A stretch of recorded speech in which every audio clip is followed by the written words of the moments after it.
Zaman hayır olsun sevgili seyirciler. Hoş buluştuk GRT kanalından. Büyük sıcaklıkla selamlarım bugün hepsinizi sevgili dostlar. Hem isterim söyleme bir meraklı hem önemli programımız bugün de stüdyamızda geçecek. Hepsiniz olmalı işitsiniz bilirsiniz. Bu yıl Gagauz Milli Tiyatrosu Deniz Nikolaevich Tanasoglu'nun adına nişanlı erkendi 25. yıl dönümünü. Elbette ki bu yılların süresinde vardı başarılar. Elbette ki tiyatro hem tiyatrocular geçtiler bir zor yoldan. Hem biz bugün bu stüdyamızda isteriz laf edelim tiyatronun başarıları için hem o zorluklar için angılarının yardımından tiyatro bugün geldi bugünkü güne. Hepsinize daha uygunca teklif ederim yerleşesiniz. Hem tanıştırırım sizi bizim bugünkü misafirlerimizle. Misafirlikte bizde elbette ki bulunur tiyatronun öndürücüsü Mikhail Konstantinov. Mikhail Gagauz tiyatronun ince zanaat öndürücüsü. Zaman hayır olsun. Deniz Batburin tiyatronun rejisörü hem aktörü. Zaman hayır olsun Deniz. Anatoly Radulov tiyatronun baş rejisörü hem aktörü. Zaman hayır olsun. Natalya Ivanchuk tiyatronun aktrisası bizde stüdyamızda. Valentina Terzinova o da bizde tiyatroda aktör hem bir genç talant, bir genç aktör Andrei Recipov bizde stüdyamızda. Hepsinize tebrik isterim söylemeye. Hoş geldiniz. Sanırım hani bugünkü programımız geçmeyecek sadece böyle oturup sıkılıp laf etme ama aklımıza getireceğiz. Elbette ikinci söylediğim zorlukları. Böyle şeyin kıpımları angılarını siz yaşadınız, hem geçirdiniz 25 yılın süresinde bu tiyatroda. Hem başlayınca bizim lafımızı ben isterim birazcık historiyadan bizim seyircilere açıklama. Hani niyetle ilerletmeye Gagauzların milli özelliğini Gagauzyan Bakanı Komitetinin kararına göre Çadırlunga kasabasında Kultura evinde 1997 yılda Kırım ayın 26'sında Gagauz Milli Tiyatrosu açılır ama yeni ilkin bu tiyatro taşıyardı Mikhail Çeker'in adını. 2013 yılda tiyatroya verildi Deniz Nikolaevich Tanasoglu'nun adı. Bugün Gagauzların Milli Tiyatrosu Gagauzyan'ın şansıra vizit kartı gibi sayılır. Hem temsil eder Gagauzlu'yu değil sadece Gagauziya'da hem Moldova devletinde ama bütün dünyanın scenalarından şansıra bilirler Gagauzları tiyatronun hatırından. İsterim söylemeye bu yüksekliğe çıkmadı tiyatro elbette ki geçti pek çok zorluklardan ama bakmayarak bu zorluklara tiyatrocular toplanıp koruyabildiler bu ateşi, bu evi nereye biz bugün gidip otururuz, görürüz, dinleniriz. Mikhail Dmitrievich elbette ki ilk söz isterim size vermeye çünkü ben kendim tutarım aklımda 2000'ci yılların sonunu hem ortalarını açan gerçekten zor bir durumdu tiyatroda. Ama bakmayarak ona siz geçebildiniz bu zorluklardan, koruyabildiniz. O zaman may da tiyatroda alıcıydı. Vardı böyle vakitler. Elbet bu ince Gagauz Milli Tiyatrosu kuruldu. O zamandan beri bugünkü güneden çok sular aktılar. Aktı pak suda, bulanık suda, kirli suda. Elbette açın 2011 yılında tiyatromuzda oldu likvidasya. Kapattılar bizim tiyatromuzu, aldılar bizim bütçetimizi, statusu, hem adımızı aldılar ince tiyatro. Elbette ki o zaman biz kaldıydık hepten önce sülüme üyesiz da o zaman biz verilmedik. Çıktık Dilsat Kültür Ministerliğine Moldova'da ama çıktık Türkiye'de. Dini bizi şansırabildiler Türkiye'de. Dini biz alardık pay halklar arası tiyatro festivallerinde. Bütün Türk tiyatro dünyasında bizi bildiler. Da o zaman kararladılar 1,5 yıldan sonra gene çevirmeye bize bütçeti, statusu hem adımızı ama adımızı sorup tiyatro kimin adını götürecek? Ben birden söyledim Deniz Tanasoglu'nun. Diyene o adam çok kuvvet verdi. çok savaştı. Hani bizim Gagavuz halkın olsun kendi tiyatrosu. Gagavuz Milli Tiyatrosu. Mikhail Dmitrievich, ama siz tiyatroda gerçekten bu 25 yılın süresinde çekitmeden ta bugünkü güneden ve sizin gözünüzün önünde geçti hepsi bu zorluklarda, bu sevinmeliklerde, bugünkü günlerde hepsi siz bunları nasıl geçirebildiniz? Her doğrudan söylemeye 91. yıldan ben bağladım kendi yaşamamı tiyatro ince sanatıyla. Açan 3. kursta öğrenirdim. O zaman bir denemek gibi kurduydum Çadır kasabasında amatör Gagavuz tiyatrosunu. Adını koyduk o zaman Umut. Umut Tioğan'a hani gelecek vakitte bizde de olacak hakkına Gagavuz tiyatrosu. 97. yıllardan Umut Tiyatrosu çalıştı.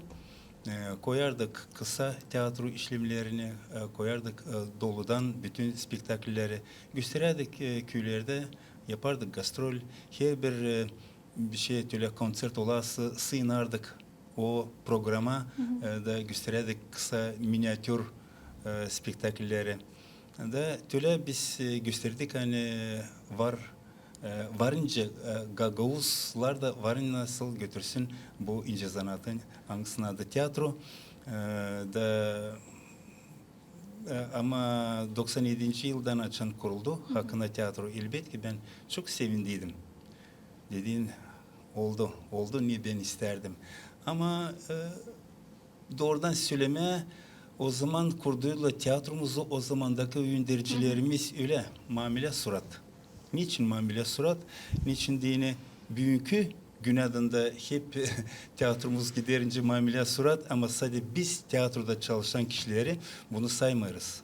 Biz bütün kuvvetimizi veririz, savaşırız hani tiyatromuz yaşasın. Faydasız Deniz Tanasoğlu söylemedi, tiyatrosuz halk o ölü bir halk. Da biz bu üzere çalışırız. Bu ince zanatta varınca söyleme kendi kültür evin bir ayrı bir yapıda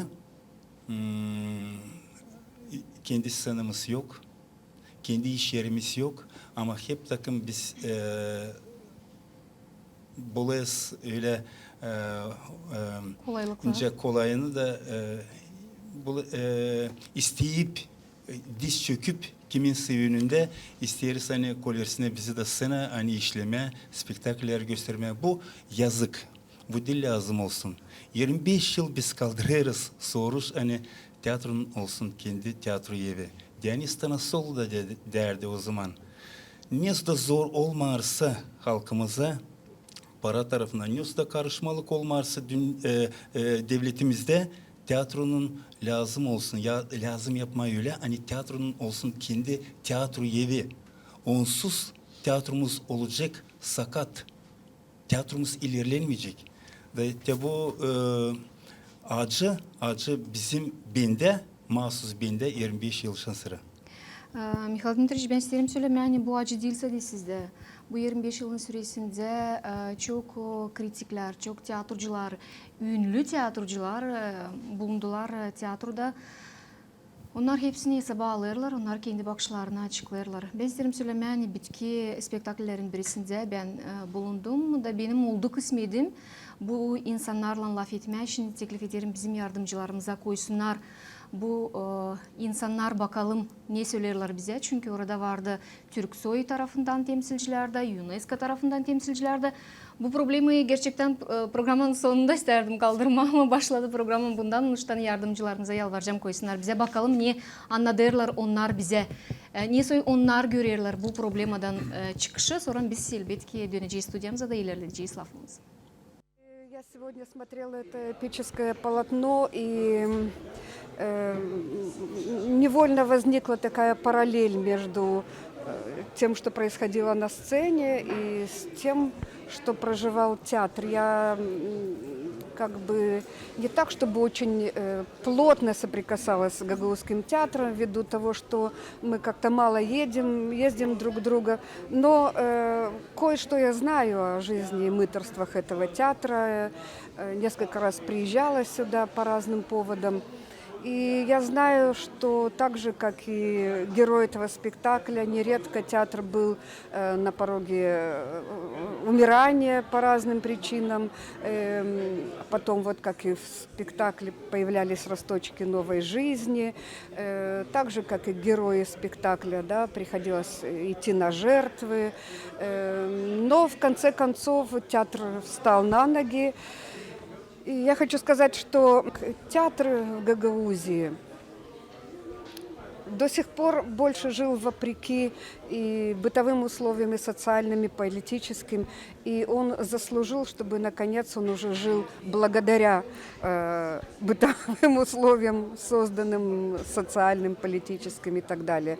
Чтобы он жил, процветал, как он это вполне заслужил, да, потому что, ну, это единственный театр в Гагаузии. Любой театр любой страны – это прежде всего визитная карточка этой страны.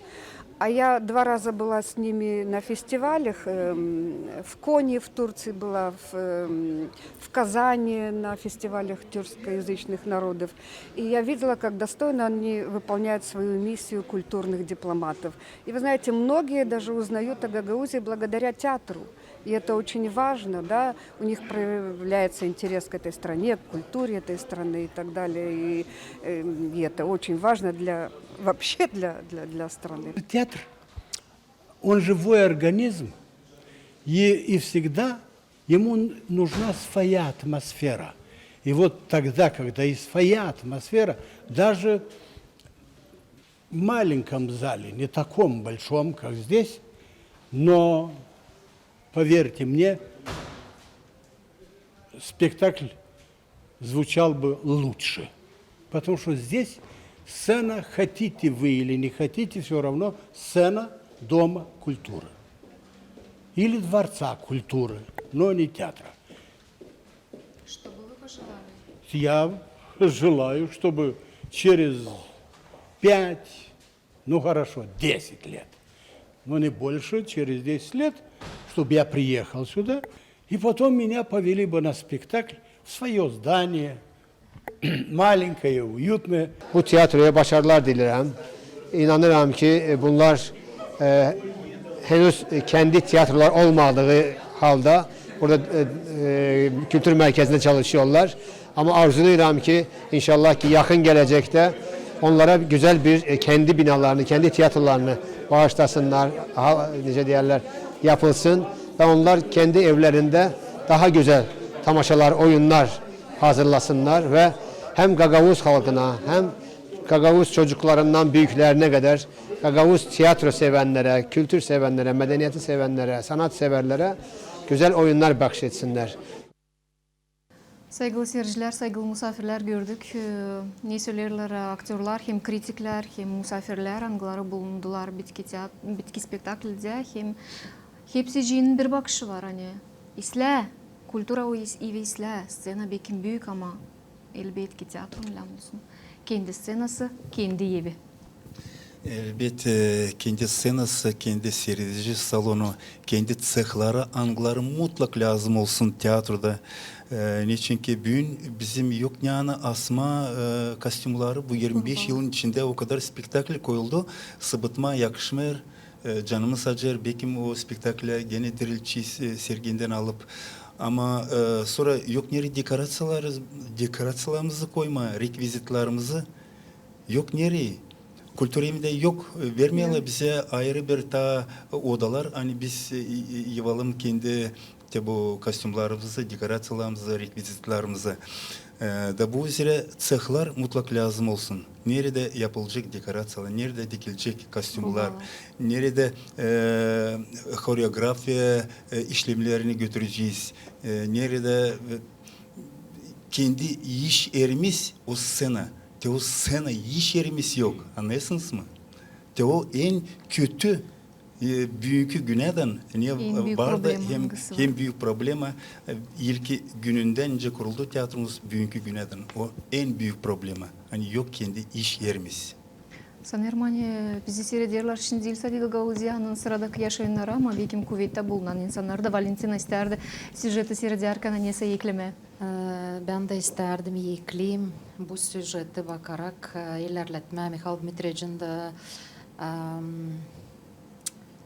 düşünmeklerini ben bütün tiyatrodan isterim söyleyeyim. Hani biz hodullanırız herkesimiz. Hani bizde var böyle yakın dostlarımız, profesyonel adamlar. Hangisi bizi her zaman bu 25 yılın içinde hep bir bizim yaptıklarımızı sevdiler.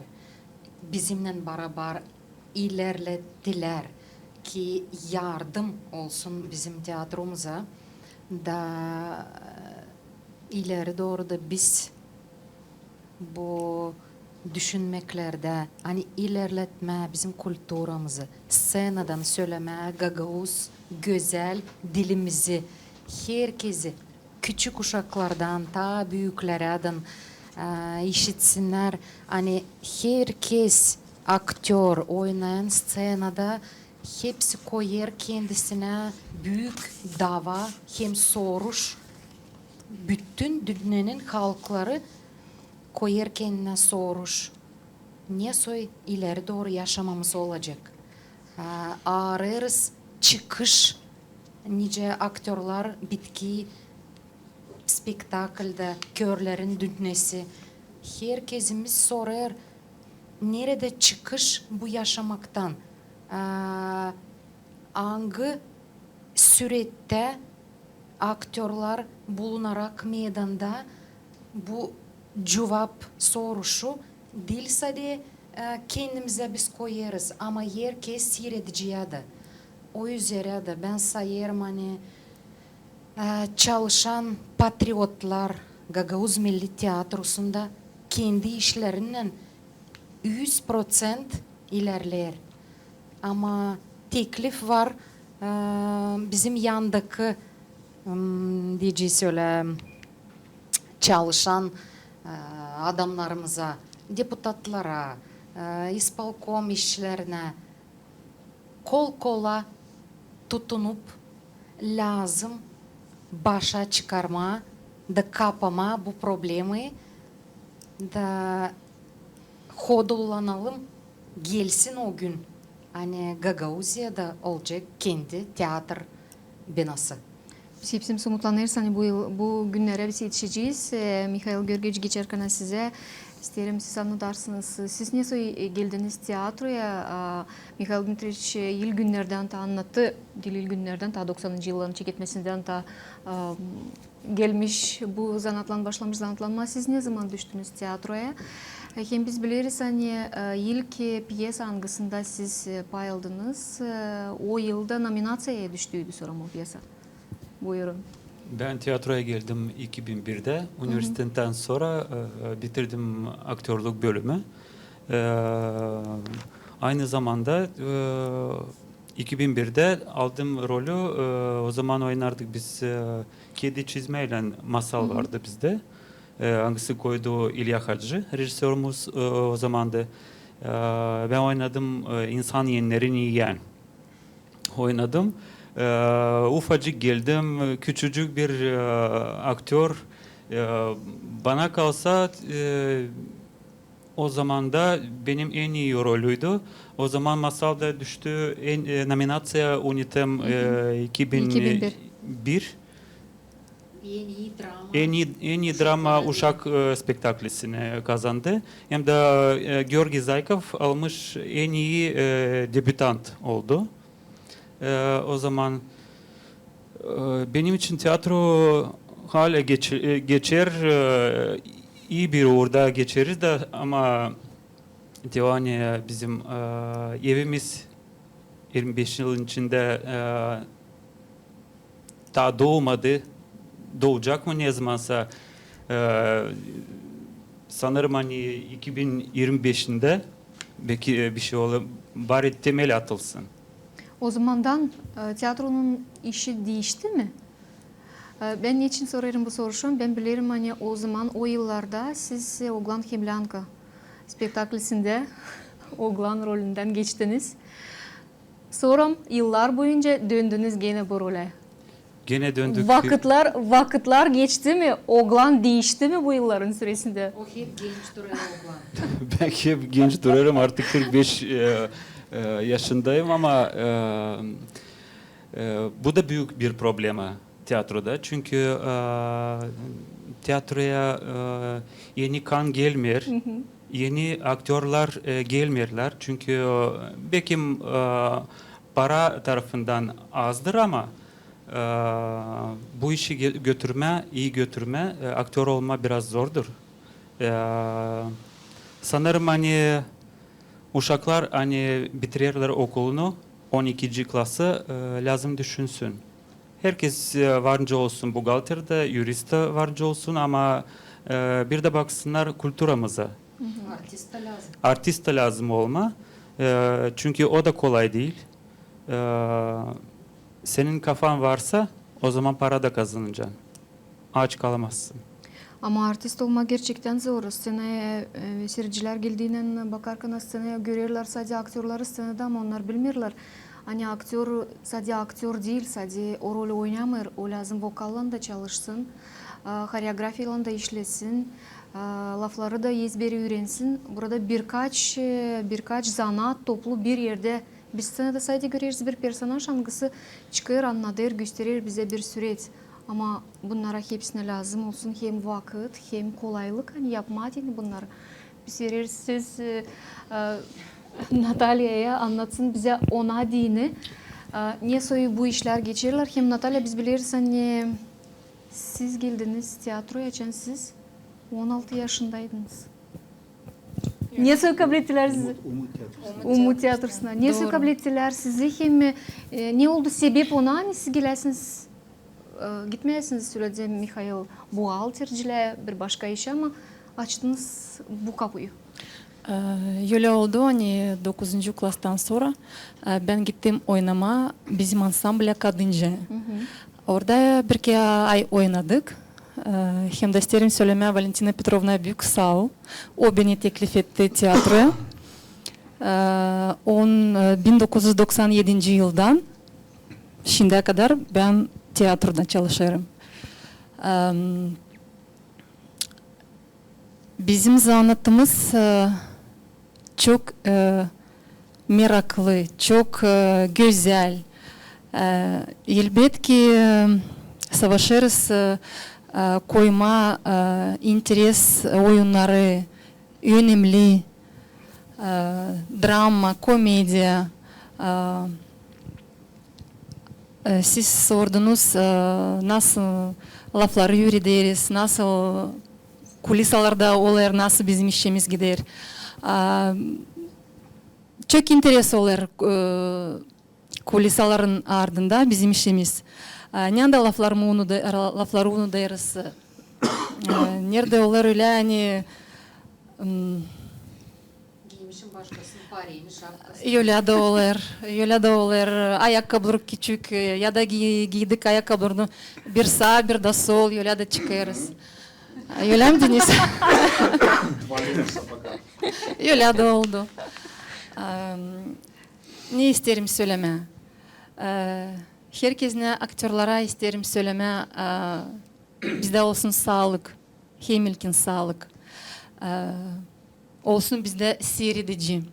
Elbette ki çok problem var. Ama Allah'ın yardımıyla bunu kaybetmeme. Deniz şimdi bir реплика söyledi Наталья anlatırken. Deniz, как часто такие ситуации происходят во время премьер, скажем, на репетиции наверняка чаще бывает, но на сцене непосредственно, когда нет. уже зритель в зале и все смотрят. Нет, у нас, как правило, вот уже сколько премьер было, на премьере у нас все чисто, ровно, ну почти чисто, почти ровно, да.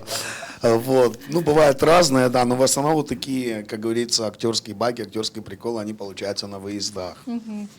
Вот. Когда забывают туфли или парик, Нет, ну как как, сказал да, Валентин. когда костюмеры, да. Об этом знаем только мы, когда костюмеры ставят вместо правого-левого сапога 2 левых сапога. Вот. Ну, приходится выкручиваться, где-то терпеть, где-то что-то как-то. Ну или когда в таких маленьких ролях один актер шутит над другим, не выходит на сцену, выкручиваясь за него, да. Ну, это такая добрая театральная традиция, да. Но на то он и актер, чтобы выкрутиться из разных ситуаций. Вот. Ну, а если так взять в общем плане, ну, наш труд, это не труд, это ремесло, это служение. Это никак нельзя назвать работой, потому что для меня работа однокоренное слово со словом раб. А мы служители искусства, мы служители сцены, мы занимаемся нашим актерским ремеслом. Оно тяжелое. Некоторые, вот, бытует мнение у многих, да что там выйти на сцену, проговорить какой-то текст, да, рассказать стишок. Я говорю, ну хорошо, давайте поменяемся местами. Вот мы все можем мешки потаскать, кто-то может штукатурить, прошивать. цементировать, прошивать все прошуем. Хозяйство есть у каждого, да, там, потолки натянуть, все остальное, без проблем. Давайте вы выйдете на сцену, давайте что-нибудь сделаете. Сразу разворот и уход куда-то, да, от сцены. Ну, вообще, с другой стороны, хочется сказать, вот подняться немножко чуть-чуть выше, было затронуто то мнение, что у театра нет собственного дома, собственного места обитания. Вы знаете, это во многом влияет даже и на работу над спектаклем. Почему? Вот. Ну вот смотрите, когда актеры имеют возможность на своей сцене репетировать изо дня в день, повторяя реплики, проходя мизансцены, запоминая их. Это самое лучшее, что только может быть. Соответственно, уменьшается время подготовки, постановки спектакля. Когда нет своей собственной сцены, сегодня отрепетировали, а потом отрепетировали, допустим, из-за занятости сцены, где-то аж через 2 недели. Даже если через 3 дня. Где-то что-то забылось, где-то что-то потерялось, где-то что-то ушло. Вот. Это одна проблема. Вторая проблема – это мы. Да, мы можем составить свой репертуарный план, к примеру, на месяц, как делают все театры. Но иногда получается так, что о том, что сцена занята, нас могут поставить в известность за день, за 2, за час, за 2 часа. Все. Соответственно, репертуарный план может Меняется. вообще накрыться, как говорится, медным тазом. Вот. А театр должен создать репертуарный план на месяц. Зрители о нем знают, заранее покупают билеты, приходят в театр. Вот это вот такая проблема. Вторая проблема – это отсутствие подготовки новых профессиональных кадров. Миша затронул эту тему, что нет молодой крови. Да, может быть, и есть желающие обучаться этой профессии. Но здесь дело даже не в том, что маленькая заработная плата. Здесь дело, скорее всего, в другом, что нет на месте в нашем университете именно этой специальности. Я знаю многих вот наших ребят, даже в прошлом году, позапрошлом году, кто-то поступил в российские вузы по нашим специальностям, кто-то поступил в Кишинев в Академию театрального искусства, кто-то в МАКТИМ, тоже в Кишиневе. Вот. Но понимаете, здесь какая проблема, ситуация. Молодой, хороший, талантливый актер. Он сюда уже не вернется. Потому что его заметит какой-либо из кишиневских театров. И перехватит. Естественно, вот и все. Если здесь, на месте, даже пусть это будет не высшее образование, пусть это будет на базе педагогического колледжа, либо же, что в идеале, но это такая вот мечта, когда давным-давно с одним человеком говорил об этом, это открытие некой школы искусств. По примеру Твардицы, колледж искусств, школа искусств. У нас замечательные таланты абсолютно во всех областях. Это и танцоры, это и музыканты, актеров, людей, по крайней мере, молодых людей, обладающих неким талантом, у нас тоже очень много. Вот, пожалуйста, вот оно решение проблем. Просто Да, понятно, это нужна некая финансовая подпитка, нужна материальная база, но все эти проблемы решаем. Главное просто, чтобы это захотели сделать. Ну и знаете, вот есть много хороших пьес, но нам нужна молодая кровь. Я вот даже не буду говорить вот о женских образах, но даже говорю по себе. Вот мне сейчас, или Мише, или Толику, или Михаилу Дмитриевичу, тем более, выйти сыграть там 14-летнего мальчика, как это будет смотреться, вот затронули Аглана, да? Нет, роль Миша справляется, все, как бы, вот мы все это знаем прекрасно, но извините меня. Аглан 40-летний, Аглан 20-летний, это две большие разницы. Да, Аглан с бородой или Аглан без бороды, вот. Нет, ну с этим никто не спорит, Миш, да. Вот, но... Грим делает все. Как бы для пропаганды нашей службы, нашему служению искусству, в нашей профессии тоже можно зарабатывать как-то. Зарабатывать, но на первой ступени, на первом плане в любом случае должен стоять театр. Им нужно заболеть, это нужно прожить, это нужно пережить. А люди, обладающие актерской профессией, не могут работать абсолютно во многих сферах. Это и телевидение, это и радио, это и школа, как, допустим, специалисты по внеклассной работе, это даже и музейные работники, библиотекари, все. То есть это такой хороший, широкий кругозор. Вот, как-то так. Денис, вы в театр Диониса Танасова пришли сравнительно недавно, пару лет. Как воспринял коллектив и каково было вам влиться? И зачем? Да, ключевое слово «зачем». Да. Да, ну так уж сложилось, что 2,5 года назад мы с Мишей Резнунцом перешли из Камрадского театра, так уж получилось, в Чедерлунский. Ну, хорошо, Валентин Петровна, с вами соглашусь, напросились, да. Ну, как бы многих ребят мы знали, знаем, знали до этого. Пришли, сначала так недельку мы посидели скромненько, чтобы почву прощупать, где что как, ну а потом уже все нормально, все пошло, как говорится, по накатной. Нет, коллектив у нас замечательный, хороший, добродушный. Злые вы, уйду я от вас? Нет, не дождетесь, уже не дождетесь, нет. Вот, и просто у нас хороший, добрый, творческий коллектив. Ну, конечно, в каждом коллективе бывают свои трения, свои споры, свои нюансы, да, не без этого, потому что... Творческие, да. Если тишь да гладь и Божья благодать, ну тогда, значит, здесь идет полный застой. Значит, здесь ничего хорошего быть не может. Вот, приняли, ну и, конечно, на постановку спектакля напросился сам. Доверили, ну вот и получилось.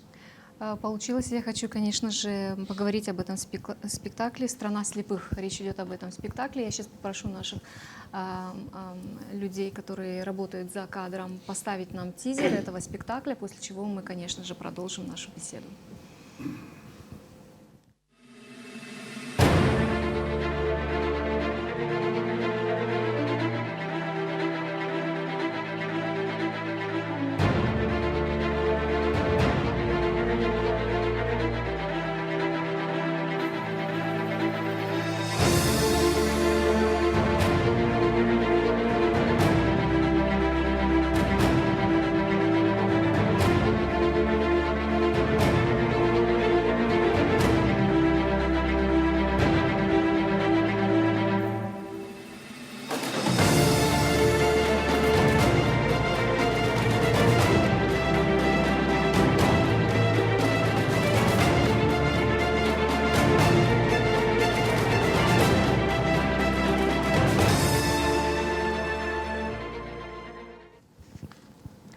Хорошо напросились, Денис, и сразу триумф, столько наград на гала-премию УНИТЭМ 2022. Это не мой личный триумф, это триумф всего коллектива, абсолютно всего, потому что театр это есть искусство такое синтетическое, искусство общее. Вот, как актер не может без режиссеров, также и режиссер не сможет работать без актеров, разве что моноспектакль, да. Вот, это общая заслуга наша, заслуга наших друзей из Приднестровского государственного театра имени Надежды Ранецкой в области хореографии. Вот, одного диплома здесь нет за лучшую хореографию спектакля, в нашем спектакле, ну, подарили им на память о нас. Вот в таком плане. Вот, да, это наш общий триумф. Немножко он для всех, мне кажется, был неожиданным. Такой приятной неожиданностью. Да, была цель нами, когда мы выдвинули спектакль на соискание премии, была поставлена цель чего-то добиться в этом фестивале. Но, честно, такое количество премий, это 3 премии, будем так говорить, в главных номинациях. В главных основных номинациях. И, конечно же, главная театральная премия. Мы его так между собой назвали «Молдавский Оскар». Молдавская «Золотая маска», она уехала в Гагаузию. Она уехала к нам в театр. В этом заслуга всего нашего коллектива. Ну и моя как режиссера тоже есть. Анатолий, переходим плавно к вам. Вы сыграли очень важную роль в данном спектакле. Как вам работалось и как вы пришли в театр? Давайте начнем с того, как работалось. В принципе, работалось нормально, потому что есть опыт работы. Я немало больших ролей сыграл. Роль была интересная, мне самому было любопытно попробовать себя в очередной раз. Я люблю работать и всегда говорю об этом, и ребята знают. Я без работы чахну, а без сцены вообще любой артист, возьмем даже высший, так, он просто чахнет, начинается депрессия. А тут такая возможность, так что Денис предложил, я сыграл. Там были варианты и Мишку Рязанца, я ревновал. Перебитый, выхватил роль от него. А я, да, выхватил. Не то, что выхватил. Вы сразу изначально на меня как бы рассчитывали. Просто Миша сказал в какой-то момент, дай мне тоже попробовать. Потом у Миши тоже график такой бешеный, не всегда у него получается. Но в целом роль досталась мне, я ее от души постарался, сыграл. А в театр я пришел в 2006 году, прямо с начала года. Я до этого занимался танцами, видел, как ребята работают на сцене, видел спектакли. Первый мой спектакль, который я увидел, это был «Оглан и Лянка». Я был немножко в шоке от того, что увидел в Гагаузии. От Оглана или от Лянки? Нет, я в целом от спектакля, от всего произведения. Ну, я Наташа. Оглана нет, тогда не Миша играл. Нет, не Ваня играл. Играл... Нет, Зайков играл Федю. Коля Драган. Коля Драган играл. Да. Сколько человек играло Оглана? Да, так я тоже играл эту роль, между прочим. Я Оглана тоже играл. Да. И Ренат играл, да. Но мне роль Феди больше понравилась в этом спектакле. Она более живая.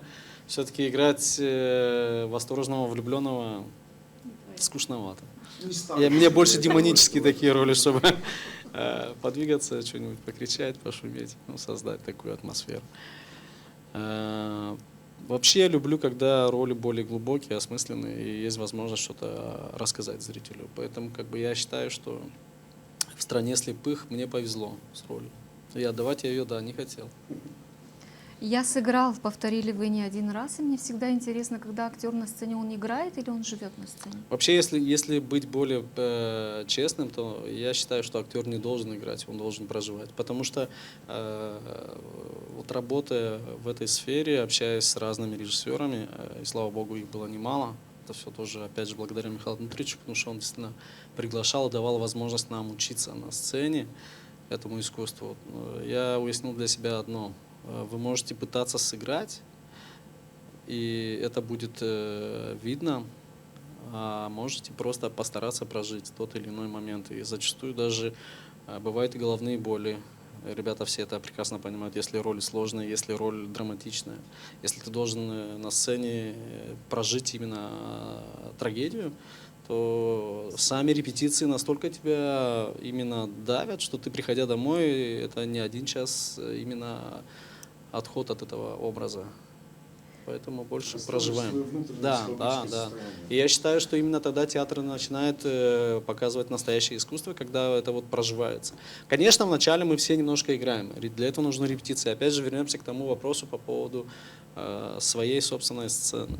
Потому что, вот как сказал Денис, репетиция рознь. И иной раз ты, бывает, вот сегодня что-то сыграл таким образом, Если у тебя частые репетиции, ты можешь попробовать разные моменты и по-разному сыграть. И даже для режиссера легче найти какие-то интересные вещи именно в процессе репетиции. Это так и рождается. Когда ты возвращаешься домой, сказали вы, мне вот интересно, как часто актеры бывают дома? Почему я спрашиваю этот вопрос? Потому что когда я готовилась к этой программе, это был выходной день, я созванивалась не раз с Михаилом, и когда речь зашла об Анатолии Радулове, я хотела кое-что уточнить у Михаила, было воскресенье, он кричит: «Толик, иди сюда, ты в каком году был в театре?» Я говорю: «А что, ваш актер на работе?» Говорит: «Ну да». То есть он не удивился, а вот мне интересно. Нет, ну на самом деле у нас же не нормированный график работы. Мы вообще актер просыпается поздновато немножко для сцены. Я не имею в виду утро ранее. Каждый встает в свое время, кто-то даже и в 4 утра может вставать. А когда ты готовишься к роли, бывает же вообще не спишь. Наташа об этом хорошо знает. Бессонница, и вот Михаил Дмитриевич тоже не даст соврать. У режиссеров тоже бывает бессонница, Ты можешь мне это не недельная рассказывать. Я причем. 2 месяца спокойно не спал, пока мы ставили этот спектакль. Что тот спектакль, что этот, у меня сон пропадал. Но на самом деле это ответственность. И ты просыпаясь, ты бываешь заснул, поспал 2 часа, проснулся, уже как-то выспался и начинаешь все в голове перебирать, прокручивать. Приходят, между прочим, самые интересные моменты и мысли именно когда вот ты готов, тело твое отдыхает, а мозг при этом не спит. И ты нарабатываешь, что-то приходит, что-то рождается. А в целом на сцену мы выходим не раньше 10 в основном, потому что все-таки тело просыпается поздно. И нужна какая-то подготовка к этому. Там и 2 чашки кофе бывает, даже не могут тебя разбудить, особенно если ты бегаешь с работы на работу, а все мы подрабатываем. Ну, как сказали, что надо зарабатывать. Вот. Я хочу к Валентине передать микрофон. Коль мы уже начали обсуждать спектакль «Страну слепых», Валентина, bu спектакль номинациясында siz kabul ettiniz Barakçı'nın adına premiyayı. Biz biliriz hani Barakçı sizin üreticinizdi. Siz nasıl duygularla çıktınız bu scenada? Vardır mı ne zamansa düşündüğünüz, aklınıza geldiğin hani gelecek vakitte ben kabul edeceğim benim üreticimin adına bir ödül? Ben isterdim bu adam için birkaç laf söyleme bütün yürekten. Ben sonra başardım bu üniversitede 95. yılda. O günden sonra 97'de de açıldı tiyatro. Ben öğrenciydim. Ben bugünkü günden hiçbir günde unutmadım kendi üreticimi. Niçin değilim ben? Olar nice ben götürüyorum onun işini. O bir halk artist adamdı. O bir talantlı rejisördü. O bir talantlı aktördü hem üretici. O adam yaşamakta bir kıyışıksız öyle diyeceğiz az lafçı adamdı. Ama o bütün o sonra o yaştaydı. 60 yaşından ziyadeydi. Açan biz olduk onda student. Da o bütün ömürcüğünü koydu. Hani Gagauzya'da olsun tiyatr. O bize pek с осторожностью deme, yavaş bizim kursumuzda götürerdi dersleri. Hani korkutmama bizi bu aktörlük zanatının öyle bir adamdı. Da onlar çok vakit Deniz Aga'yla Tanasoglu Deniz Aga bizde götürerdi söz lafı. Onlar hep ikisi neyse orada karıştırardılar, neyse nasat kurardılar. Nice bize daçan bizim sen 3. kursta doğdu bir oyun Demir Karı. Deniz Aga, Tanasoglu Embarakçı Petri Aga Moldovanların arasında bu üniversitede bir büyük iş yaptılar. Hepsi Gagauzlar niye vardı Kişinev'de? O zaman toplandılar bu oyuna seyretme. Hani Gagauzlar da kendi dilini, kendi fikirlerini gösterirler meydandan, scenadan. Bu bir da ben hesaplıyorum hani ben pek hodullanıyorum. Hani ben bu adamla bu adam verdi çok fikirler bize. bu zanatta da hem yaşamakta da o bize derdi. Herkesiniz bekim olmayacak aktör ama insan olma siz mutlak lazım olasınız. Onun için ben pek sevindim. Hani çok yüretici vardı salonda. Hem tiyatroda Moldova'da çalışırlar onun yöneticileri. Ama bana düştü bu kısmet. Ben hodullanırım. Bu anlatmaklarınızdan sonra hiç şüphe de yokmuş hani siz tiyatroya geleceğiniz. Doğru mu anladım? Doğru. Bu böyle yürüticilerden sonra, böyle sözlerden sonra yoktunca Doğru. düşünme Ben, yani. Valentina Terzinova gelmeyecek tiyatroya işlemeye. Ben severim kendi zanatımı. Hem bütün yürekten de kutlarım kendi kolektivimi. Ben beğenirim herkesini kim çalışır bu tiyatroda, kim koyar kendi ömrünü. Ben duyarım hani herkesi kim oynar bu tiyatroda. Onlar bütün ömrünü koyarlar ki ilerlesin Gagauz Milli Tiyatrosu, yötsün Gagauz ana dilimiz bu scenadan. Bravo. Gagauz ana dilimiz yötsün scenadan. İsterim söylemeye hani programın çıketmesinde söyledim hani gerçekten Gagauz Tiyatrosu, Gagauz Milli Tiyatrosu şansları oldu vizit kartları gibi. Şanslara bütün Türk dünyası tanır. Gagauz tiyatrosunu hem isterim söylemeye hani büyük başarılar hem yüksek uğurları tiyatromuz gösterir halklar arası scenalarda, festivallerde. Mikhail, festivaller için angılarında pay aldınız siz bu yılların süresinde, bu bir iki yıl son yıllar hem bunlar gerçekten yüksek uğurda çünkü ben bilmiyorum belki ben yanılırım ama bu kadar yüksek uğurda Türksoy dikkatliliğini çeken tiyatro tarafından bir şey yoktur şimdiye kadar. Bu bitki 2 yılın sonunda bana kalsa bu olaylar. Böyle kızıştılar tiyatronun yukarı halklar arası scenalarına çıkmasından sonra. Tiyatromuz katılır bütün halklar arası festivallerine. Angılar var Türk dünyasında. O yüzden bizim tiyatromuz oldu bu yıl 8. kere biz gittik Konya kasabasına. Angısı bulunur Türkiye'de. Bu festival bizim için pek önemli. Hem biz onu artık kendi babamız gibi kabul ettik, sayarız. Çünkü bu festival Türkçe konuşan, laf eden, yapan tiyatro ülkelerden biri. Biz de sayılırız Türk dünyasından. Konya'da bizi pek kabul ederler bütün insanlar.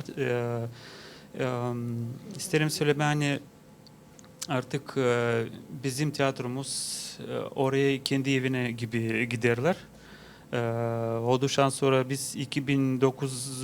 yıldan başladı gitmeye oraya. 2009. yıldan May Eylül derisi var 1-2 yıl aşırı. Aralık oldu. Elbette 2009. yıldan beri biz gideriz bu festivale. Halklar Arası Tiyatro Festivali'ne bir nefes bir ses. Elbette Türksoy açtı bize bu yolcağızı. Çok şükür Türksoy'a. Yani büyün de ona yardımcı oluyorlar, destek oluyorlar bizim tiyatromuza. Onlar sayıyorlar bizi. Niçin ki biz gösteririz yüksek uğurda. Yüksek uğurda kendi spektakellerimizi bu Türk tiyatro dünyasında. Bizimle bu yıl gittiler Aranetski adından tiyatromuz Pridnestrovye'den Dmitri Şamiliç Ahmadiyev, Anastasiya Lisinka, Semyon Volpert, Olga Yakimchenko, Dmitri Jurinski geldiler da bizim grubumdan biz bu festivalin açılışını yaptık. Dans grubuyla bütün o zamanki festivalin organizatörleri söylediler Gagauzlar açılışını yapacaklar dansla. Biz de düşündük taşındık ne yapacağız? Angı dansıyla gideceğiz. Teklif ettik Dimitri Bey'i. Dimitri geldi sağ olsunlar kırmadılar bizi. Da yaptılar güzel bir açılışını yaptık biz. Hep beraber yaptık. Sanırım kapanış da güzel oldu. Çünkü söylediler siz de kapanışı yapacaksınız. Açtınız kapayın da. Büyük horo bütün Gagavuzlarla bütün Türk dünyasından gelen ülkeler geldiler. Hem de bütün Konyalılar, seyrediciler hepsi oynadılar bizimle. Kocaman bir horo düzenledik orada. Bu işbirliği için, bu bağlantı için Pridnestrovyan Tiyatrosu'ndan ben isterim ayrı laf etmeye. Çünkü bitki iki spektakl angısını biz gördük. Deniz Tanasoglu adına tiyatrosundan. Gerçekten şaştırır seyrediciyi plastikayla, dansla, düşle. O kadar her biri diyelim yelin her bir vızmak. Nice olacak Gagavuzca bilmiyorum. O kadar uyar savurtmak. O kadar uyar her bir sekund, müzika sekundundan insan angısı oturur salonda, ben seyirci gibi anlatıyorum. Angısı oturur salonda ağzını toplayamıyor. Böyle var mı nasıl olsun? Hani bu plastikayı, bu dansı Pridnestrovya tarafından, Aranetski'nin tiyatrosunun tarafından yardımcı olurlar. Koymahim bu spektaklde de onlar nominasyaya düştüler, onlar aldılar. Bana meraklı ne kadar önemli. Hani bu iş bağlantısı ilerlesin hem bu işler olsunlar tiyatroda. Buradan isterim sağ ol deme Dmitri Şamiliç'e Ahmadiyeva hem Olga Yakimçenko'ya çünkü çok emek koydular hem de verdiler bizim tiyatroya koyma dansları spektaklerin içinde. Çünkü bu iki kişi bu işinin ustaları. Sadece benim bildiğim Moldova'da sadece onlarla tanıştık da onlar bize yardım ederler de yaparlar kendi işlerini hem de çok güzel de yaparlar onlar. Sanırım hani ilerleyeceğiz onlarla bizim bağlantıları. Çünkü Dmitri Akhmadiyev bizden premiyi kabul etti. Olga Yakimçenko o da almış premiyi. Dmitri Şamiliç de başka premiyalar da aldı orada. Unitem 2022'de sanırım hani onlar hak ettiler. Bu yıl bizim tiyatromuz yapmış öyle güzel bir premie Deniz Tanasoglu'nun premiyası. Onun sembolü çıkardık. Tiyatromuz artık Unitem'de Deniz Tanasoglu'nun da sembolü var. Biz onu kararladık da verdik Dmitri Şamiliç'e. Sanırım en doğrusunu yaptık biz. Her yıl mı verecek bu premiye? Bu her yıl verilecek ama bizim kararımızla. Aha, Biz kararlayacağız biz kararlayacağız kime o premi düşecek. ama o mutlaka Unitem galasında verilecek. Mutlaka. Aha, Moldova'da Moldova Kişinev devleti. kasabasında. Moldova'nın tarafı o jüriler neyse kabul ettiler bu karara. Hani Gagavuzlar kararladılar olsun böyle bir ödül gala premii olur. Unitem'de. Onlar verdiler bize öyle bir fikir. Hani bu Deniz Tanasoglu'nun çünkü Deniz Aga'nın adını götürür tiyatro. Hani onun simbolikası olsun bu Unitem'de. Onun adı yürütsün, onun adına premie de olsun. Mikhail Dmitrievich, bana Gagavuzyan yaşayanı olarak meraklı bir iş. Biz Gagavuzya'da söyleriz Gagavuz Milli Tiyatrosu. Gerçekten bize de bu çok önemli. Biz laf ettik hem laf ederiz bugün ne kadar yüksek hem de büyük bir rolü kaplar tiyatro Gagavuzların yaşamasında. Bana meraklı Moldova devleti Gagavuz Milli Tiyatrosu'nu millet olarak kabul eder mi? Yoksa bu anlaşmalar, Unitem galası, bu hani söylediğiniz Tanasoglu'nun adına bu yıldan başlar. Olsa da onlar sadece bu tiyatro çevresinde mi işlerler? Bizim Moldova devleti, Moldova'dan tiyatrocular, onlar sayılır. Bize Gagavuz Milli Tiyatrosu. Bütün Türk tiyatro dünyasında sayılır bize Gagavuz Milli Tiyatrosu. Elbette ki biz Moldova ministerlik Ministerliğinde, Kültür Ministerliğinde biz sayılmıyoruz ince milli. Ama biz Gagavuzya'dan önce registrasyon oldu bu tiyatronun Statusu milli olarak. milli komratta da komratta registrasyon oldu bize ince Gagavuz Milli Tiyatrosu. Ne lazım yapmani kişinin de olsun Gagavuz Milli Tiyatrosu registrasyondan geçsin? O lazım bizim kim учредитель управления культуры Gagavuzya'da onlar çıksına öyle bir izinle hani Moldova'da da bizim ince kağıtlarda geçsin ince milli tiyatromuz. Ne lazım buna diyeyim ne bileyim 25 yıl yetmiyor mi? 50'den ziyade spektakli yetmiyor mi? Unitayım galasından premiyaları kucaklayıp getirmeye Gagavuzya'ya yetmiyor mi? Ne lazım bu iş için? Çok az çıksınlar yazıyla bir mektupla hani bizim Gagavuz Milli Tiyatrosu Moldova'da da geçsince kağıtlardan ince milli. Tiyatroculara din bu iş önemli mi? Önemli olacak çünkü biraz yedek paramız tazide olacak. Aha, bu taraftan. Hem de biraz belki ne bileyim daha yüksekle Moldova devletinin başka kasabalarına da scenalara çıkma olacak kolayınız. Söyledik hani büyün güç ama yok öyle bir yer Komra Devlet Üniversitesi'nde artık hazırlanmıyorlar uzmanlar, tiyatrocular. Hem her bir genç uzman angısı gider Moldova Devleti'nin üniversitelerinde bu zanatı kabul etmeye ya da başka devletlere. O kalır orada. Az buçuk da talantını hesaba alarsaydılar, görerseydiler başka yüksek uzmanlar, onlar elbette çekerler o genç uzmanı. Ama var kural dışı. Bir aktörümüz, genç aktörümüz bugün bulunuyor bizde stüdyamızda Andrei Recepov. Andrei, biz biliriz hani sen yıllar boyunca Moldova devletinde yaşamadın, burada öğrenmedin. Ne oldu sebep ona? Hani sen dönersin hem gelesin, açarsın tiyatronun kapısını. Benim hem gitmeden vardı ideyam da. Hani gitmeyi öğrenmeye de sonra dönme geri ana halkıma. Çalışma bizim Gagavuzya için. Daha okulda öğrenirken 9. klasta. Ben koydum niyetime lazım hani gideyim tiyatro uğurluğunda. Aradım burada neredeyse Kişinev'de. Ama yoktu kolaylık 9. klastan sonra gitmeyi öğrenme. Onun için ben gittim Rusya'ya. Kursk kasabasına. Колледж, Kültüra Koleji'ne. Başardım orada tiyatro uğurluğunu. Da döndüm geri. Gagavuz Milli Tiyatrosu'na çalışırım 2020'de. 20. yıldan. İlk spektakl ankısını gördüm. Gülüntü Kukonalar'da. O premieraydı 23. sezon premierasıydı. Çok meraklandım.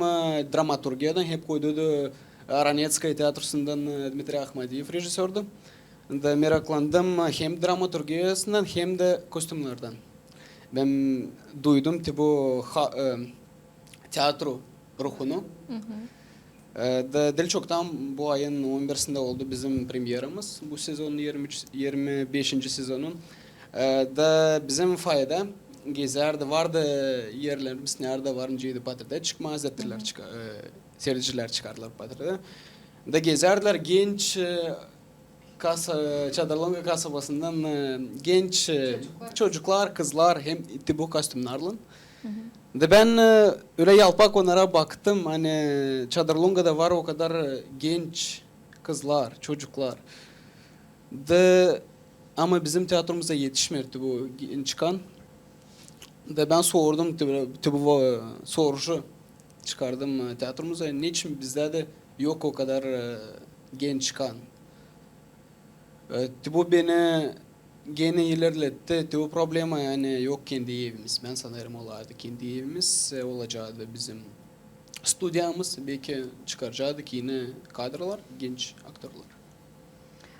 Stüdyamız dediniz olacaktı hem çıkaracaktı genç kadroları. Biz biliriz hani tiyatronun var yardımcıları, angıları yardım ederler, spektaküller çıkarma, videoya, tizerleri, türlü işleri yapma. Kim bu insanlar var mı öyle insanlar?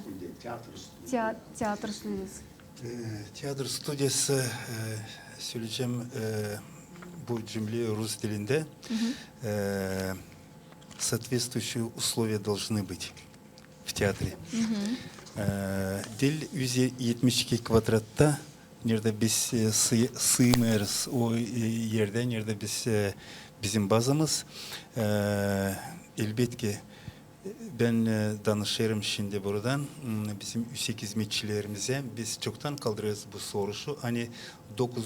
klastan sonra de var Pet College bizde. Hani açılsın bir aktör grubu orada. Niçin istemiyorlar mı? O var çok zorluk mu bunu yapma? 9. klastan bence Andrei 9. klastan yok nerede öğrenmeye de gitti Rusya'da başarılı öğrenmeyi. Bizde yerinde var nasıl 9. klastan uşaklar hem var nasıl hem olacak da bu. Ama sadece açılsın böyle grup diyeceğiz Pet College'de. Dini 12. klastan sonra çok zor bulma genç çocukları, kızları, angları gidecekler bu tiyatro ince sanatında öğrenmeye. Dini onlar çünkü gidiyorlar başarılama bakalavra diplomunu kabul etmediğini, onlar şanslara kendi yaşamak yolunu görüyorlar. Nereye gidecekler öğrenmeye. Kim daha görmüyor, ona 9. klasa başarıladığının kırılıyorlar. Dilse okuldan ama köylerden de kırılıyorlar. Da bu üzere hem de elbette açın bu reform oldu. Bu образование ince söylemine.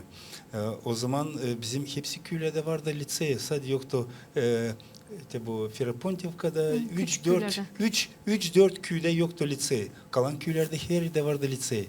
Ama bu reformadan sonra kapandı hepsi lise. Sadece 4 köyde kaldı bizde lisey. 4 köyde. Bütün Gagavuzya ben saymam kasabaları. Say köylerden 4 köylerde. Elbette ki o kadar çok az uşak var. Anglar bitiriyorlar 12 klası. Bakalavra diplomunu kabul ediyorlar. Hani onların arasından az varınca bulma, diyor kişiler hani gelecekler öğrenme ince sanat, tiyatro ince sanatına. Mikhail Dmitrievich, ben de isteyeyim bu fikri ilerletme. Niçisi bana şimdi bu stüdyoda oturarak öyle bir fikir bakarak benim dostlarıma bana öyle bir fikir geldi başıma. Hani eğer bizim olaydı kendi tiyatromuz bize çok genç çocuk hem kız akışacıydılar diplomda kabul etmeden.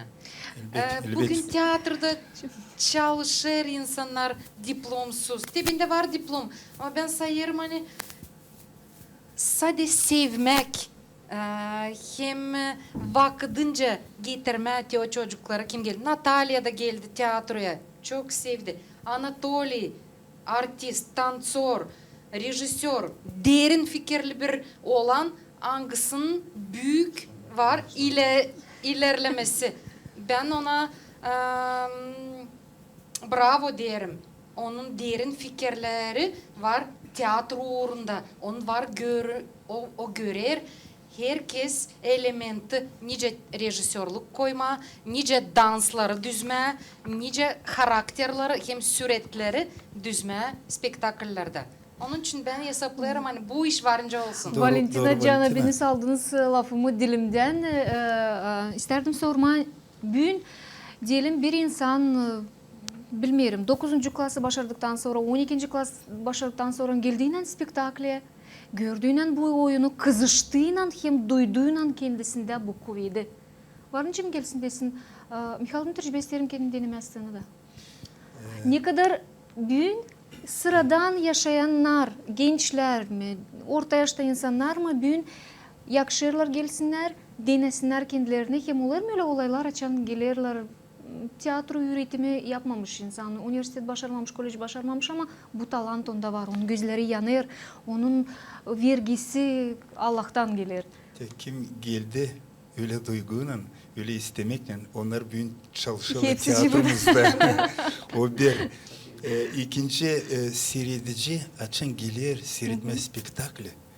Da seyreder kültür evinin scenasında, kültür evinde o fit başka. Orada yok o ruh, tiyatro ruhu. yok o atmosfera. Açın ben tutarım aklımda açın ben çeketiydim öğrenme İnci Sanat Enstitüsü'nde Kişinev'de biz student biletlerin, studentski bilet. Onların bizde parasız Çehova seyretme spektakelleri.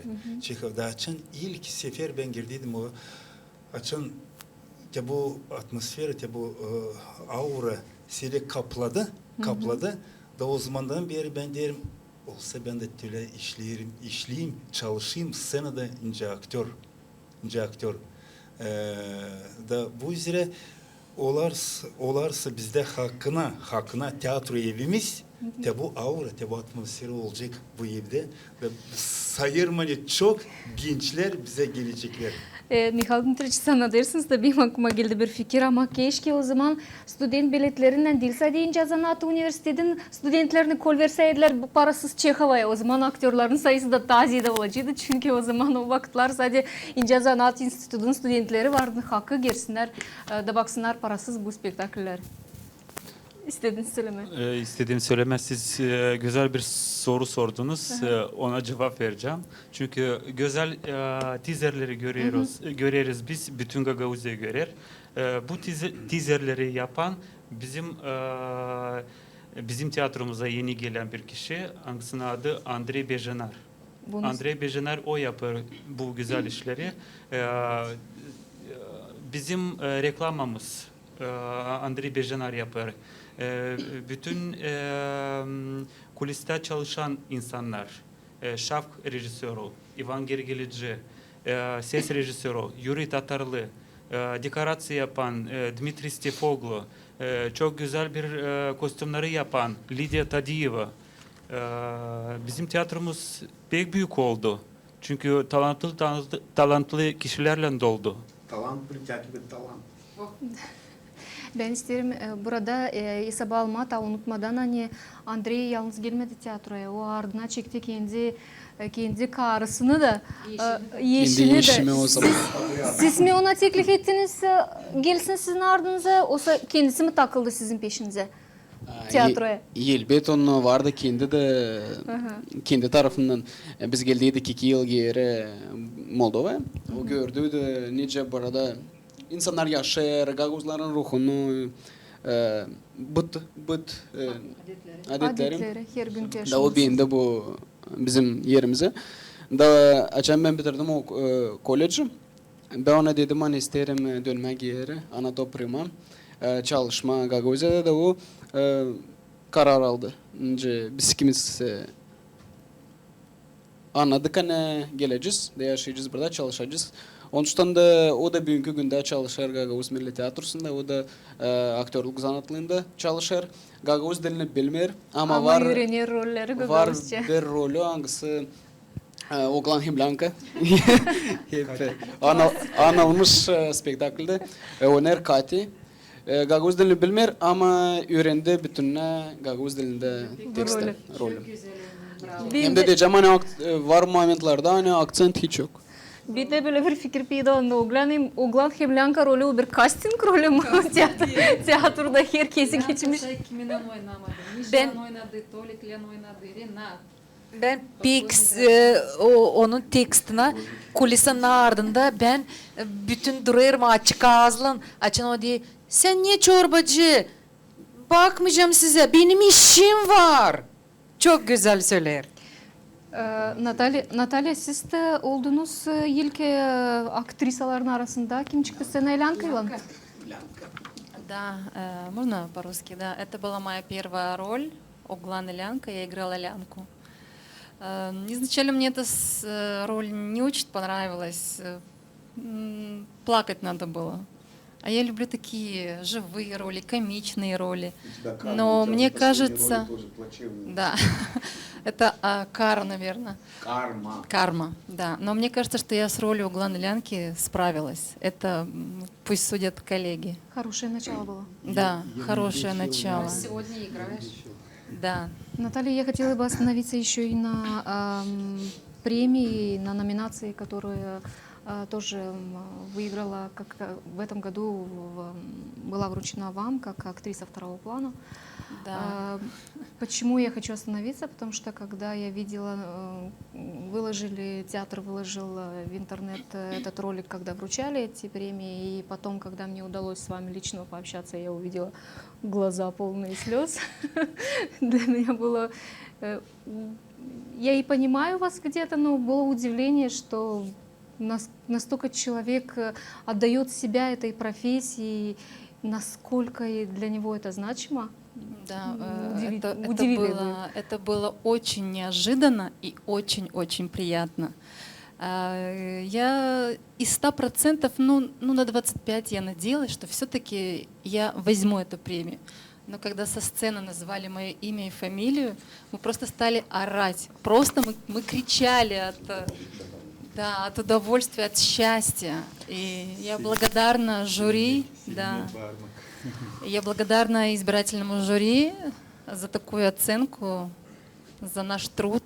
И спасибо огромное всем, кто в меня поверил. А как правило, на эту премию, на вручение этой премии весь коллектив едет, или это только в этом году так получилось, что практически весь коллектив был? Номинанты. Вот я хочу сказать, хочу добавить к сказанному с Наташей. Да, почему-то я сказал, что для нас это было неожиданно. Почему? Ну, потому что мы номинировались, будем так говорить, вот спектакль номинировался, Наталья номинировалась с такими метрами, будем так говорить, театрального бомонда, как вот, например, в нашей номинации, в главной номинации спектакля «Лучший драматический спектакль года», это был Национальный театр имени Еско, всем известный, первый театр Республики Молдова, со спектаклем «Фрунзе Дидор» по Ивону Друце, серьезный спектакль. Молодежный драматический театр с улицы Рос, «Мастер и Маргарита». Само название уже говорит само за себя.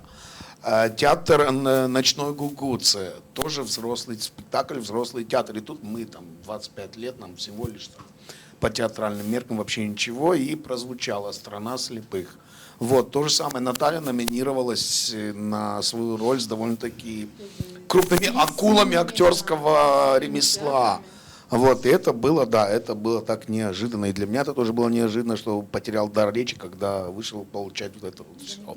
Да. Это было заметно. Вот как-то так, да. Нет, если можно, я продолжу, раз уж немножко юмора.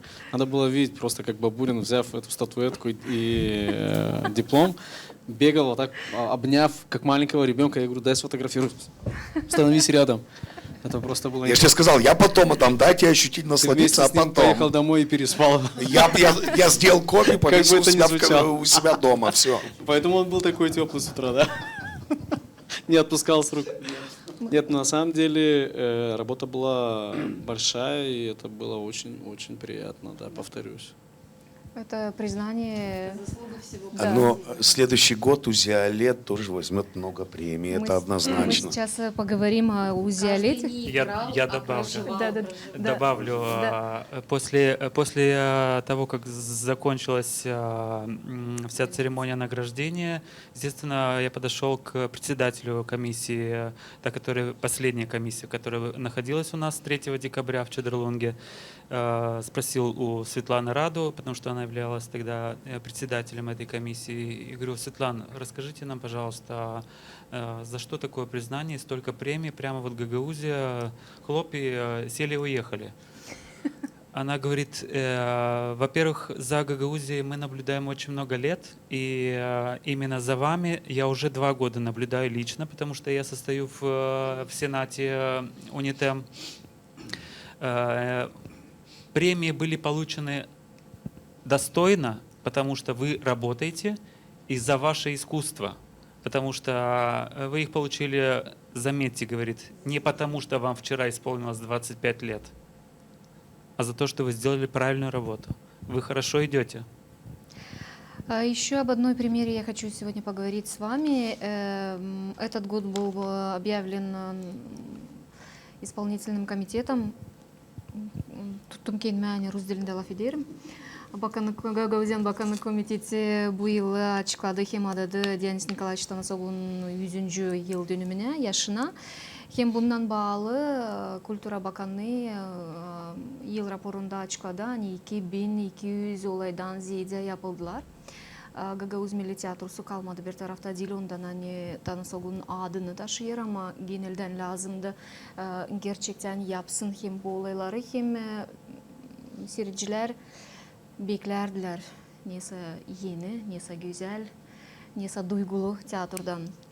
Bu yıl scenaya çıktığınız olan Hemlyanka spektaklisinden hem ta bir premiera oldu. Hangisini onlar kim seyrettiler olan Hemlyanka'ya da bundan sonra ilişti kulaklarına ne olacak neyse ta güzel hem meraklı uzun kervan romanına göre. Neyse hazırlanmaklar geçtiler bu yaratmayla, bu piyasalan çünkü gerçekten pek zor bir yaratma kendisi uzun kervan pek zor. Bulma, yüzünü çekme, piyasaya çevirme, bu kadar işleme, rolle hem tabir kere söylerim hani bu oyun düşüşü hangisini biz gördük scenada gerçekten inanılmaz bir iş. 25 yıl geri Tanasoglu'ya sorsaydı, benim bakışım Tanasoglu'ya sorsaydılar böyle bir şey yakışır mı scenada koyma bilmiyorum nasıl cevap vereceğiydi. Bizim yardımcılarımıza isterim koysunlar bu tizeri, bu spektaklin tizerini, seyredeceğiz spektakli da sonra tizeri seyredeceğiz da bundan sonra ilerleteceğiz lafımızı.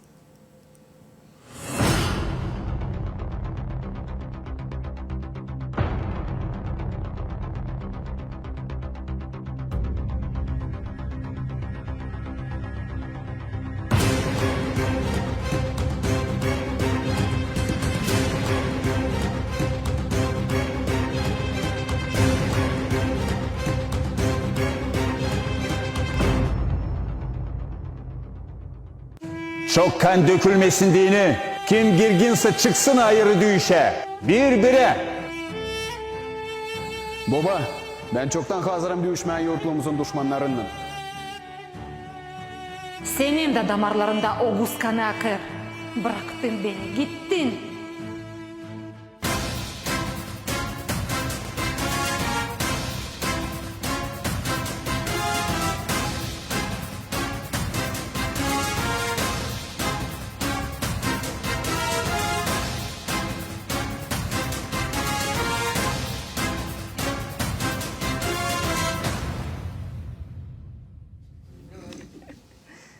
Verdi bir intriga kim gelmedi spektakliye, sıradaki spektakliye mutlaka gelsin de görsünler.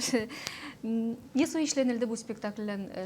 Mikhail Dmitrievich başlayalım sizden, sonra elbette geçeceğiz rejisöre de. Elbette bu yıl mahsus biz koyduk kendimize, bizim iş planımıza karar öyle aldık. Hani mutlak koyma Deniz Tanasoglu'nun yaratmalarından bir spektakl da düşündük de İsab'a yetiştik ki onu hani uzun kervandan alma bir bölümden çıkarma, alma bir bölümden çıkarma scenayı. Elbette dramaturgiyi düzdü Mikhail Rezunets. Dramaturgiyi düzdü çok ay, dil bir günde, dil bir ay ama çok ay. Sonra Anatoly Radlo ince rejisör aldık kendi üstüne bu cevabı götürme rejisör işini.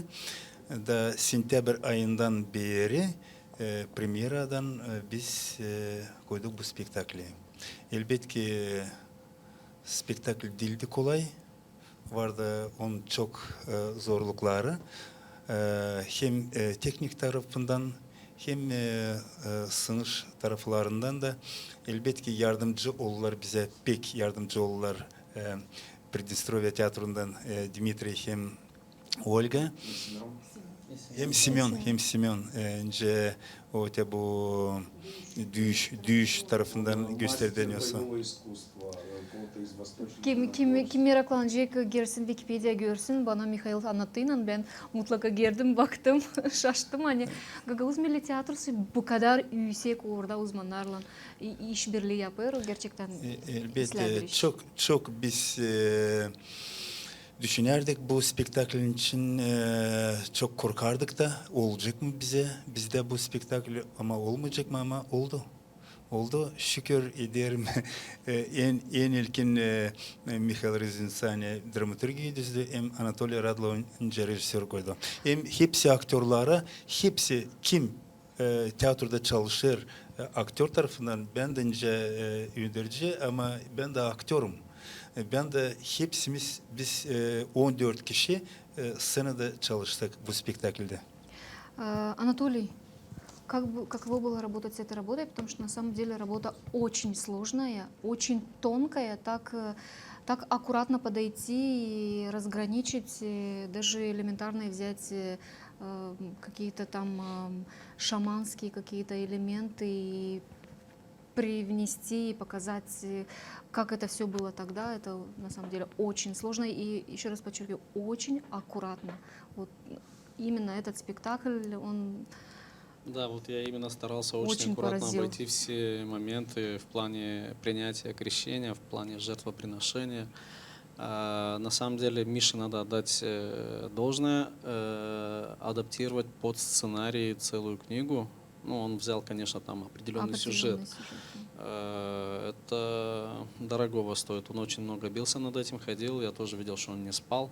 Я же говорю, что сложность заключается в том, что ты теряешь сон и начинаешь думать, как все это воплотить в реалии.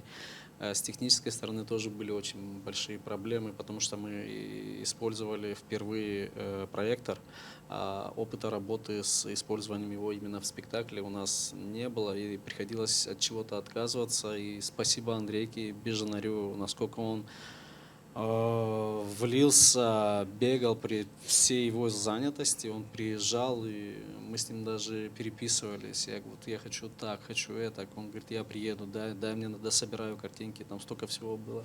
Но в целом, спасибо всем ребятам, потому что реально подключились, помогали. Вот как сказал сегодня Денис в начале, спектакль — это не заслуга одного человека, это ансамбль. И тут сказать, что кто-то слишком молодец, кто-то не очень, нельзя. Если хотя бы один винтик из колеса выбивается, то все летит тартарары. И сложность была. Не спал. Не спали многие, работали, искали варианты, учились, отказывались от чего-то. Это было, да. Ну, вот родилось. И слава Богу, я думаю, что будет жить этот спектакль, надеюсь, что зритель все-таки, что зритель посмотрит и вся Гагаузия увидит эту работу. Не только эту работу, вообще в целом должны видеть нашу работу. А эта работа будет показана на сценах, не знаю, населенных пунктов, в Камрате? Нет, ввиду технического оснащения слабого сцен мы не имеем возможности вывозить его за пределы именно нашей сцены. Это, ну как... Да, это либо именно такую же сцену, что-то подобное, чтобы свет, потому что свет играет большую роль. Свет, музыка, проектор играет тоже свои какие-то моменты, должны выстреливать. Там же руны высвечиваются периодически, хотя это художественные руны, это не огузские. Огузские там один раз только показаны. И я специально такое решение принял, потому что я понимаю, что если брать только огузские руны, то не все смогут их прочитать. Должна быть ассоциация у зрителя. Мы не знаем своей истории до конца. А как при постановке таких спектаклей вы сотрудничаете с историками? Слава Богу, что есть. Насколько важно, чтобы именно историки подключались, потому что вот затронули вопрос руне языларын темасына Гердишинде Анатолий. Послушайте, я хочу сразу взвесить все за и против. Смотрите, это художественное произведение на самом деле. Произведение о любви. Если кто-то этого не понимает, это уже проблема того человека, мне кажется. Потому что на самом деле о любви главного героя к своему народу. О любви между отцом к сыну, к дочери, к своему народу, о любви сына также к своему народу, который готов принять эту жертву, о любви между двумя персонажами, которые, вот, допустим, если брать Миши Резунца роль, он же вообще по факту жертва, хоть он и играет как бы отрицательно. Его взяли с юности, его воспитали в другой среде, в другом вообще мировоззрении и отправили на свой же народ, чтобы он его уничтожал. Тут, тут по большому счету правда у каждого своя, но в целом ведь главная героиня, даже доводя то, что она делает в конце, она питает к нему самые теплые чувства, и она плачет над этим. Там тоже есть любовь. Да, везде любовь приводит к жертве. В любых аспектах в этом спектакле. И я, в принципе, это объяснял тонко, и я видел, я разговаривал со зрителями, они сказали, это читаемо все. Поэтому это в первую очередь художественное произведение. Толь, можно я добавлю? Здесь, да, после премьеры, мне пришлось в тот же день после нашей премьеры разговаривать с одним из наших историков, его имя я не назову, вот, и он известен в некоторых кругах, да, тоже задал вопрос, что вот никогда не было у Гагауза вот этого. Первый вопрос, который ему был задан, вы читали Танасоглу вообще? Вот, достаточно просто это. У Танасогла все это выписано. В его романе «Узун Кирван». Это первое. Второе. Толик сказал правильно. Театр, беря любое художественное произведение, волен трактовать его так, как он видит. Возьмем для примера. Произведение Александра Дюма «Три мушкетера». Все знают, что у него есть свои прототипы. Там говорится о неких исторических событиях, происходивших в средневековой Франции. Все мы знаем экранизацию произведений. Книга, история произведения – три разные вещи. Но это исторический роман. Роман Льва Николаевича Толстого «Война и мир».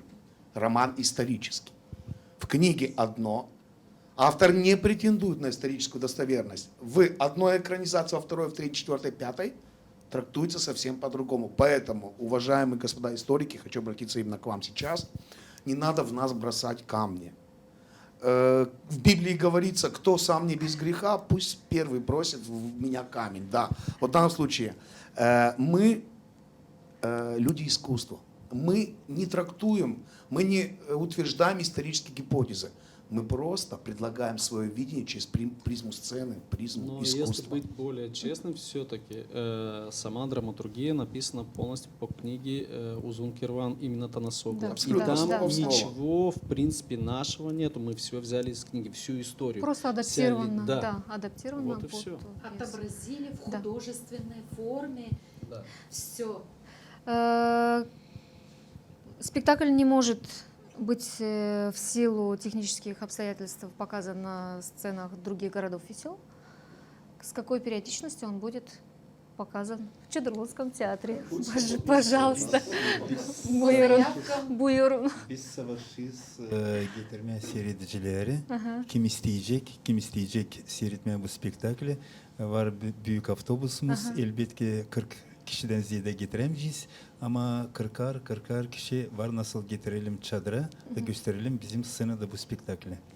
Вакытымыз программанын сонуна да калыр пек асам бен мутлака истерим бүйүн бу темайды ачыклайдым.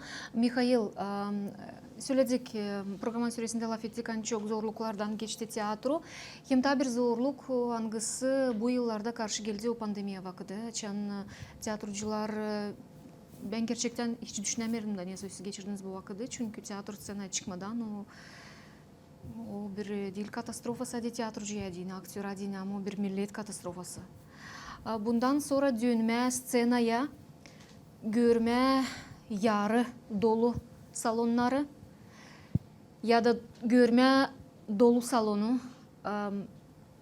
duyma seyredicinin emosyasına energetikasına ne söylüyorlar? Bizim için bizim tiyatromuza çıkma tekrar scenaya hem gösterme seyirciye karşı, çünkü aktörler seyircinin gözünü görmeden, kendi nefesini almadan onlar rahat yaşamıyorlar, rahat götüremiyorlar kendi işini. Çünkü tiyatroda en önemli o seyirci. Seyirci olmadan tiyatromuz ne lazım? Ama gene de bir seyirci salonda varsaydı. Bir seyirci, yani tiyatroda kanuna göre benim bildiğim kadar 8 kişi varsa o zaman gösterir spektakli. Ama pandemi yıllarında Gagavuz Milli Tiyatrosu durmadı. Biz daima seyircinin karşısındaydık. Çünkü kısa filmler gibi oyunlar koyduk. Hem de bizim seyircimiz vardı. Pandemi yıllarında en azından 5000 kişi izledi bizi. O ne demek? Hani Gagavuz Milli Tiyatrosu çalışır, durmuyor. Hiçbir zaman durmadı yerinde. Bağlantı seyircilerle nasıl kurulur? Var tiyatroda administratör, angıları, angısı gidip köylere, okullara, liseylara reklamının söyleyeceğiz afişlerin gidiyorlar. Söyler bu günde isteriz gösterme sizin köyünüzde ya da sizi getirme çadıra gösterme bu ya da o spektakli. Bizim yardımcılarımız gösteriyorlar. Bizim vaktimiz yaklaştı sonuna ama pek kısadan Mikhail. Hangi spektakle gidecek gala premiyaları UNITEM 2023 festivaline? 2023 yılında UNITEM gidecek Uzialet. Uzialet. Biz büyük meraklıkla hem dayanmamazlıkla bekleyeceğiz bu premiyanın da sonuçlarını. Hem saygılı seyirciler ben büyük tebrik isterim danışma size ekranlarımızdan hem eğiltmeye başımı bu insanların yönünde angıları büyük bulunurlar bizim stüdyamızda. Onların arasında yok grimörler, yok kostümerler, yok koreograflar, yok o insanlar, o uzmanlar angılar dekorasyonlarla işlerler, dağıdırlar, toplarlar, düzerler onları. Çok da uzmanlar ama gerçekten söylediler onlar tiyatro bir kişiyle olmuyor. Bu büyük bir komanda 25 yılın süresinde yüksek uğurlara çıkıp bütün dünyaya Gagauz halkını, Gagauz milletini temsil etti. Sağ olun size diyelim tebrik bütün yürekten. Valentina gösteriyorum ister neyse ekleme ama pek kısa çünkü vaktimiz azaldı. Sağ olun sizden teklif ettiniz bize. Bu bize benim pek önemli bir iş. Bu üzere de isterim herkes çalışan tiyatrocuya kutlama bu 25 yıl dönümünden hem gelen yeni yıl yortularından iyi başarılar herkesimize. Yaşasın Gagauz Milli Tiyatromuz hem bizim ana dilimiz ilerlesin. Sağ olun Valentina, saygılı seyirciler yaşasın Gagauz Milli Tiyatrosu. Sağ olasınız, tiyatromuz ilerlesin, tiyatromuz yaşasın hem Gagauz dilimiz var olsun. Sağ olun, gelen buluşmaklardan hem sağlıcakla.